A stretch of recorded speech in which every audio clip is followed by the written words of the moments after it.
We are only 2 weeks away from Season of Discovery Phase 2, so here's a quick checklist to make sure that you're up to date on your hunter.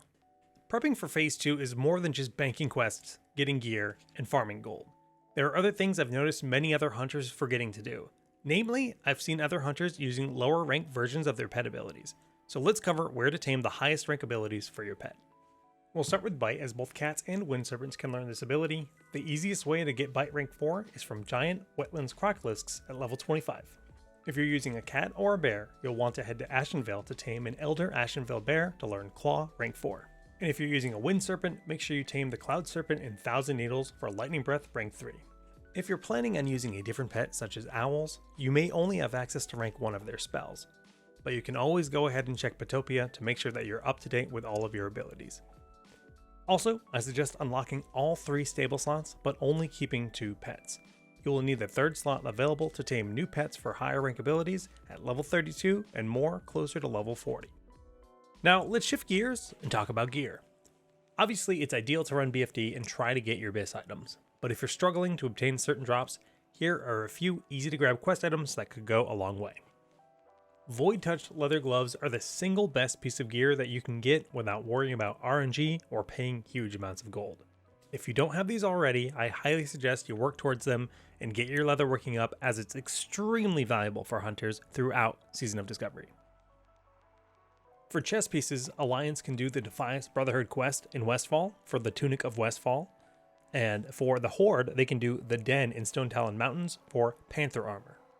Now these are obviously worse than the Twilight Slayer's tunic, but at least they're tied to quests, so you're guaranteed to get them if you're struggling to find a good chest piece. Both factions have solid belt options tied to quests as well. Alliance can get the Windborn belt from a High Perch Venom quest that starts in Dustwallow Marsh, while Horde can get the Deathkin belt, which comes from a quest in Ashenvale. One item that's exclusive to the Alliance is the Quiver of the Night Watch, which comes from the Night Watch quest chain in Dustwood and gives 12 slots with 11% attack speed. But don't worry Horde, we all get heavy quivers at level 30, which gives 14 slots and 12% attack speed, so make sure you craft that at level 30. Now as a hunter, I feel like I'm always struggling with bag space while questing due to the fact that we lose an entire bag slot for our arrows or ammunition. 10 slot bags, they're super cheap, that's the bare minimum.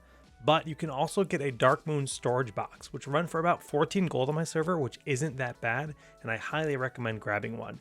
If you can afford even more, grab yourself a Journeyman's backpack for about 30 gold, that's what it costs in Living Flame, could be a little bit more or less on your server. As for other things like farming up tons of gold, banking up a quest log, or gathering flight paths, all of those things seem pretty obvious and go without saying. We've got 2 weeks left to prepare for Phase 2, and I can't wait to see what kind of runes Blizzard will be adding.